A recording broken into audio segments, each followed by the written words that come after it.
So you've heard our tagline: protect, empower, love, repeat. So when you look at protection, we're putting them into an orphan home in a lot of cases, or also making sure that they're in a safe environment in a lot of the different countries. And so we want to walk alongside them to make sure that they are know where their next meal is coming from. We want to make sure that they have the medical, dental, vision checkups that they need.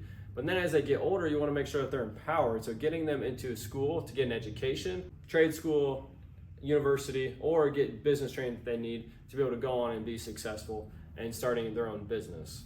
And then what does it mean to love? We want to make sure that they know that somebody there loves them. When they're in an orphan home, they have mentors in their life. They have caregivers that are walking alongside them along their journey to give them advice and help them through a lot of the trauma that they have already experienced. So by doing the protect, empower, and loving these children, we're able to figure out ways to make sure that they're successful as they go on and not be trafficked.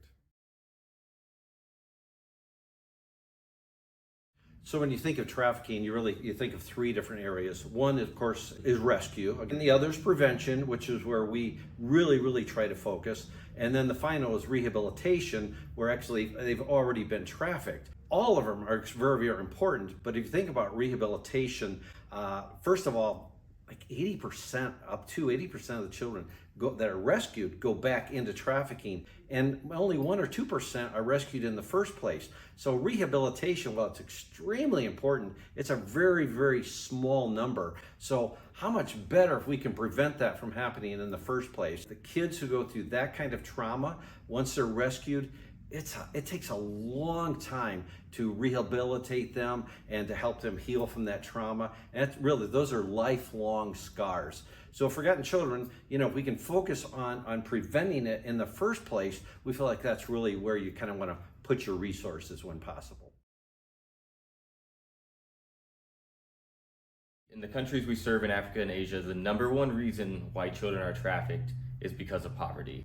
When you don't have access to things like clean water and you're having to walk miles just to get to water, you're already left vulnerable because you're walking such a long distance, but you're also limiting your access then to education or other positive ways to generate an income. When you don't have access to medical care and you can't afford it, or you don't have access to food and you need to feed your family, you're left between a rock and a hard place. All you have is the option to typically sell yourself or your body, because in a desperate situation, you're gonna make a desperate decision. So when we can step in, we can provide for those basic needs, we can take that option completely off the table. The families we serve no longer need to consider selling themselves or a child to a trafficker, because we can help provide for those basic needs, and they can use their resources elsewhere to make sure now their children are getting an education and becoming empowered.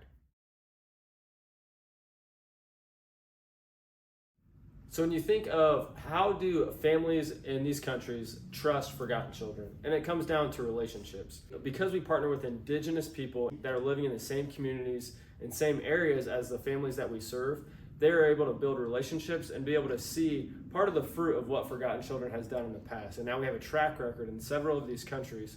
And so now they're starting to trust who forgotten children is. And when they hear about, and our partners have been spending time with them, they've built that trust, and that's why they trust forgotten children versus trusting a trafficker in these situations.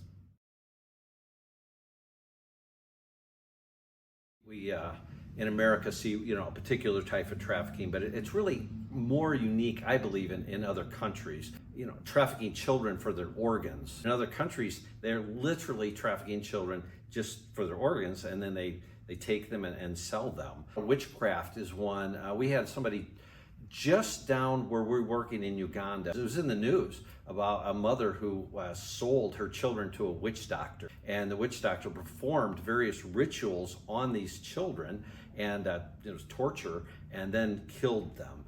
Devadasi down in temples in southern India, which are temple prostitutes, and they're just used. I believe that's also a form of trafficking. Bonded labor would be another option. So bonded labor, you think of obviously the sex industry and harvesting of organs are very common types of trafficking that happen in other countries. We educate the children we serve in a few different ways. Some of those ways might look like empowerment programs where we are going in, make sure that we educate them on their rights, making sure that we let them know that they don't have to get married at 13, make sure that they know about the resources that they have at their disposal, and also educating them on how to not fall victim to the tricks of traffickers and what to look out for. And then we do a lot of caregiver training. So then not just working it with the children, we can take it to the parent level and we can work with the caregivers to teach them the exact same things, because a lot of times they don't know as well. And then we provide mentorship to those that we serve, where we can come alongside of them and provide that one-on-one relationship so we can help continue to coach them, continue to teach them, continue to educate them, and we can continue to make sure that they have the resources they need, continue to answer their questions along the way, and continue to guide them throughout this life, and hopefully teach them to become self-sustaining in the future.